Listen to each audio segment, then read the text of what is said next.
اللہ تمہاری اولاد کے بارے میں تم کو ارشاد فرماتا ہے کہ ایک لڑکے کا حصہ 2 لڑکیوں کے حصے کے برابر ہے، اور اگر اولاد میت صرف لڑکیاں ہی ہوں یعنی 2 یا 2 سے زیادہ تو کل ترکے میں ان کا 2/3 ہے، اور اگر صرف ایک لڑکی ہو تو اس کا نصف ہے، اور میت کے ماں باپ کا یعنی دونوں میں سے ہر ایک کا ترکے میں 6واں حصہ ہے، بشرطے کہ میت کی اولاد ہو، اور اگر اولاد نہ ہو اور صرف ماں باپ ہی اس کے وارث ہوں تو 1/3 ماں کا حصہ ہے، اور اگر میت کے بھائی بھی ہوں تو ماں کا 6واں حصہ ہوگا۔ اور یہ تقسیم ترکہ میت کی وصیت کی تعمیل کے بعد جو اس نے کی ہو یا قرض کے ادا ہونے کے بعد جو اس کے ذمے ہو عمل میں آئے گی۔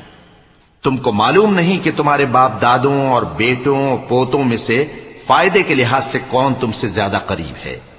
یہ حصے